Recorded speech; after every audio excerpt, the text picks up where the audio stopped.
What's up, guys, and welcome back for another solo mining episode 93. We're going to be doing some Porpoise mining today, actually, and also I want to talk about the SKINR. I've been messing around with it since the expansion launch, and then answer some questions from the comment section and things like that. But I'm going to be mining Trit today for the Solo Industry series. We're just doing a bunch of Trit to, fill up some, to make some more shuttles and stuff. But before we actually get started, I've been messing around with the SKINR. I wanted to kind of show you guys what these skins look like that I've made, and then once we get out to grid and we get like the Porpoise all set up, I'll kind of go more in depth about what my experiences with the SKINR tool have been and my thoughts and everything moving forward with that. So I made basically 6 skins on this tune. My main made quite a bit more, pretty much made a skin for every like mining ship and everything that I normally use. I will say this though, and hopefully CCP has realized this, but for the crane actually has a blacked out skin on it right now. But the issue I'm seeing with this, like, let's go over here and look at this skin that's activated. This is what it's supposed to look like right here. It's supposed to remove that like red pattern and everything, and this is exactly what the skin is supposed to represent. Tooltip still shows the red, and if you apply it, then it still shows the red. So some ships are not working correctly in this, so keep that in mind. If you have the crane and you're wanting to do a blackout, probably hold off on that until some of those issues are addressed. But I made one for the Mackinac, so we're going to kind of go through the ships that I have on this tune with what the skins kind of look like. And keep in mind that these are matte black skins, like straight up blackout skins, but all my ships have like max dirt on them, so that's where like this a little bit of this white edging comes from. But overall looks pretty good. Unfortunately, we can't change the color of the lighting here on these, which would be an interesting thing to add, but I digress. And then I made one for the skiff. I think probably my favorite, the two that I made on this tune, is probably the Orca and the Porpoise. But as you can tell, this pretty much looks the same, but nice little blackout theme here. And then we made one for the Prospect. These actually look pretty good too. And now these are using actually using the bought nano coatings, so I didn't have to have like the sequence bindings, because yesterday before the login rewards started, I didn't have any sequence bindings, but now that the login rewards have started, I've got quite a bit from like collecting them from all the tunes and everything. And then we have the Orca, which I think looks pretty good right here. Like you can see, it has a little bit of like a white edging around everything, but that's really just the dirt level. But overall, I think the Orca looks really good, kind of matted out in all black. And then finally, what we're going to be using today, good old Porpoise, blacked out as well.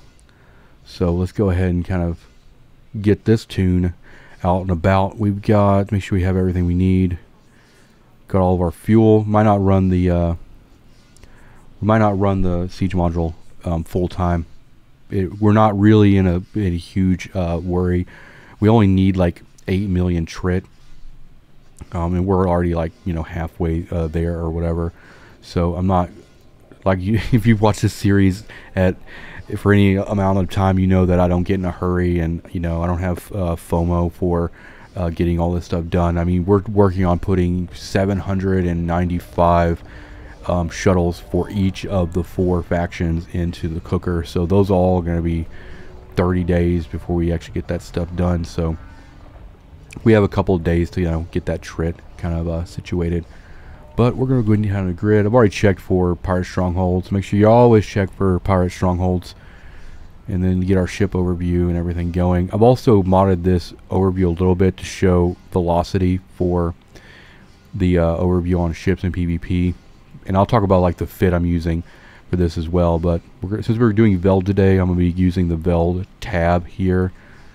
We'll kind of just pretty much hang out right here. Let's go ahead and grab some targets and kind of get everything situated. Get our drones out. I'm gonna be just putting these guys on single target here, because I don't really want to go through and individually assign them. We can kind of move them all around. Go ahead and throw on the industry core here. But anyway, first thing I want to talk about is just like SKINR and everything. I covered it a little bit briefly in kind of my Equinox overview and everything. I'll tell you this right now, it's very expensive. It's very, very expensive. On my main, I did skins for pretty much all the mining ships, the golem, and each run was like 2.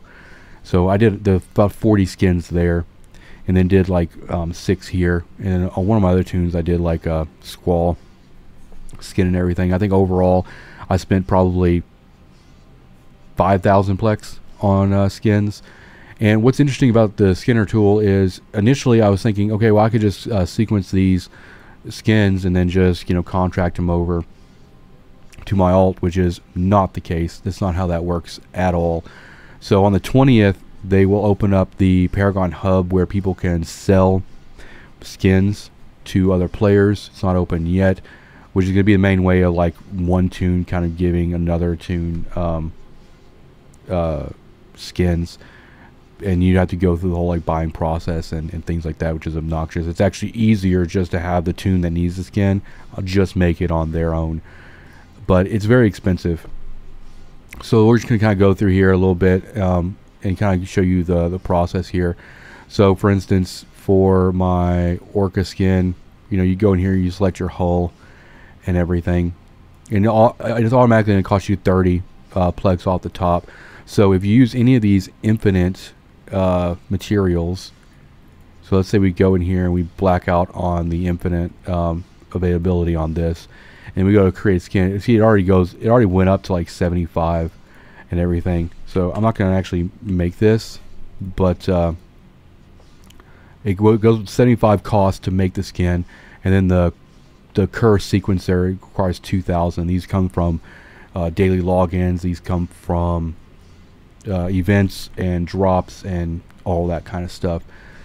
And it takes 3 days. The skills and everything that are attached with this can help with time to sequence, the amount you can sequence at a time. What I would like to see is upping the amount of saved designs. The saved designs is stuck to like 5, which is not enough in my opinion. You should be able to like save like 100 or something, or I don't know, whatever, and then you start sequencing. This can be a big drawback if you don't do a lot of if there's like not an event that's giving you sequence bindings, or if you don't do any activities that drop those.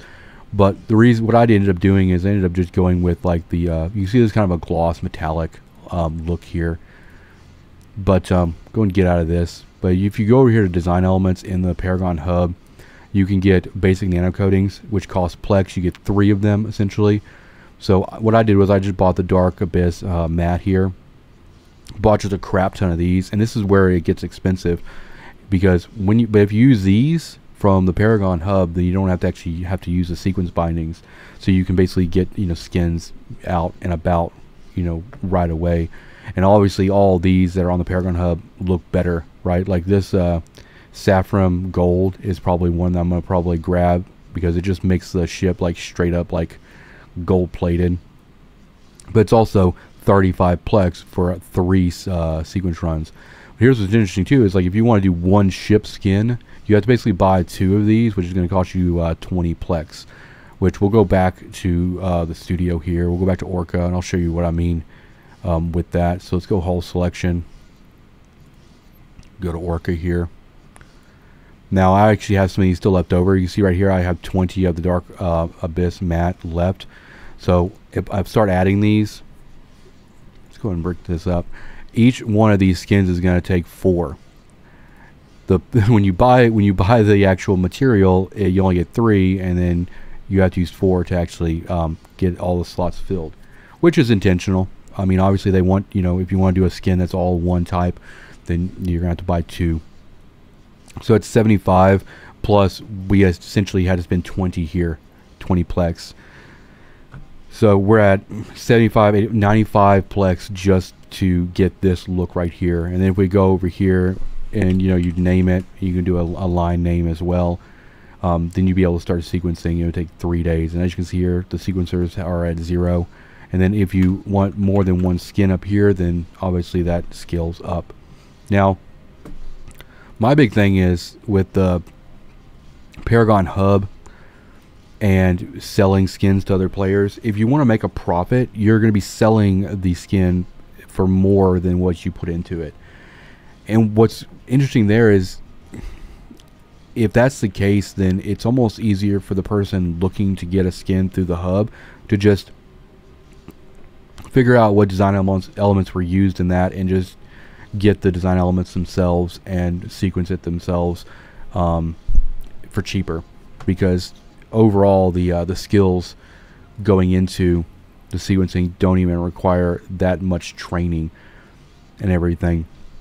You could put all the relevant sequencing skills in your queue, and in a week you'd be good to go as far as time and all that stuff. So I don't know exactly how well the player-to-player marketplace is going to work. I think the only way to really change it is if there were certain designs or nano coatings that you couldn't buy through the hub that dropped from like special events, that would make it difficult for anybody just to replicate the skin that you're selling. Because that's my biggest thing. It's like, if it's just too easy just to replicate what people are trying to sell and do it cheaper, unless you're selling your skins for less than what you spent putting into them, which I really doubt people are going to do. And you'll be able to sell the skins for either ISK or Plex. And what's interesting is when you sell them, it'll actually show you exactly what your profit is, which I haven't tested. I don't know if it's actually, like, you know, legitimately calculating all of the design cost and everything that went into it. I would assume it does, but you can never be too sure. But I think for me, I'll probably put a few things on the hub when it comes out to kind of see how it all works and everything. But for the most part, I'm just kind of making skins for myself and everything. And you know, the blackout stuff is really great. Like I said, I wish we could change the lighting, like even on this Porpoise here, like this glow lighting in the back. It'd be able to change that and make things a little bit more customizable and everything. But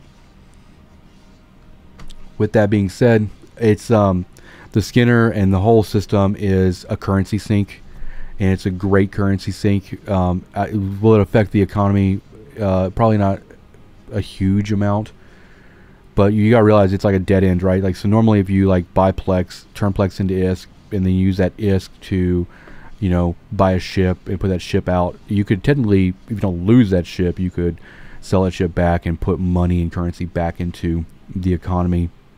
The thing about SKINR is you're spending all that Plex for basically cosmetic skins that you can't necessarily, once you apply them, you can't, you know, get that money back out. And then you'd have, if you sell in the market, you could make a profit there and everything. It's going to sell a lot of Plex for CCP for sure. People are going to be buying a ton of Plex to, you know, start playing with the tool and everything. But I think the major goal is for the CCP has is, like, you know, trying to bring Plex out of circulation, which, with it being as expensive as it is, and depending on how successful the selling the skins on the hub will be, I think that we could see some movement on the Plex market in terms of value, but really only time will tell on that. So next thing we're gonna do is we're gonna cover some questions and everything. Only a few questions today, and then we'll try to wrap this up. Don't want to really harp too much on the microtransactions and like the currency sinks going on right now, but one question I got on the channel is, what's the best way to start solo mining? They have 2 accounts. What should they be doing? It really depends on what the level of training those tunes have. I think probably if you're not into command, I think normally in a perfect world, one tune would be in a Porpoise boosting the other in, let's say, a Procure or even a Mackinac or even a Hulk or a Coveter, depending. But if you're not into the command alt stuff, you're not doing Porpoise, then I would say if you can do Exumer, go double Mac. Do 2 Mackinacs or 2 Procurers or 2 Skiffs or 2 Retrievers. It really kind of depends. And then once you move into where you can start boosting, then one tune can boost and one can be in like a Mackinac. I've talked about it in the past. One of the best combinations with a 2 account setup is like Porpoise and Mackinac. Just because the Mackinac's ore hold is so big that you don't have to really, there's not too much clicking involved, and it's really forgiving in terms of keeping everything kind of up to date and all of that. The next question I had was a pretty basic one. It's like, what overview do I use? This is an overview that I've created myself several years ago, and then every time I need something, I kind of just modify it and adjust it. There is a video on the channel. If you look up just overview on the video page on the channel, there is a video covering my overview and with a link that you can download it. But yes, I'm using my own custom overview on all of that. And then probably the last question we're going to cover today is, what is my opinion on the new ore for nullsec? That's just more Equinox stuff. I think it'll be good. I think if you're a miner out in nullsec before the expansion, and doing industry, if you're just mining and just selling that stuff, then it's probably not going to affect you all that much. But if you're doing industry, it's going to be very, very noticeable, because you'd have to import things like trit and all that stuff that wasn't available in nullsec.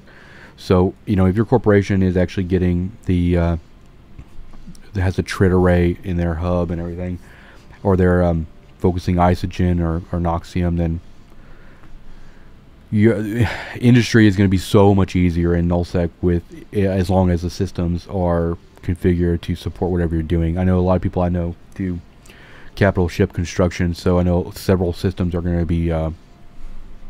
be spec'd out to handle that kind of pipeline. Let's take care of these drones real quick. The last thing I'm going to cover in this episode is going to be the fit that I'm using here. This is max yield for drones, so look how you can probably already tell what my fit looks like, because these drones are moving pretty fast. But we'll go over it real quick once I get these guys down. We're probably about to head back anyway, just because I want to go to a different belt, most likely. Alright, let's get these guys back in.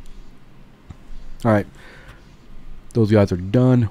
Well, while we're talking, go and throw out. Why is that Hornet still hanging out? Get this guy back in. He's going so fast he can't look at it. He's moving so fast, he's having difficulty getting into the ship, which is a problem. Turn off that. I guess we can leave him out. He's trying so hard. Yeah, anyway, we'll get these other ore drones out. We'll have to start moving in a direction so that, he can actually make it back and everything. But that's the big downside of using high velocity stuff on ships.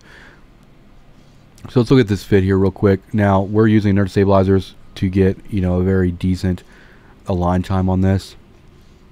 Turn off all this stuff, so about 4 seconds. Drone rigs just to max out their yield, and then medium, or the Asteroid compressor. Obviously I'm using a medium industrial core 1 because it uses less heavy water and it's just a little bit more efficient on that. Cloak for if I want to do like AFK or whatever. Auto targeting basically just gives me more lock targets.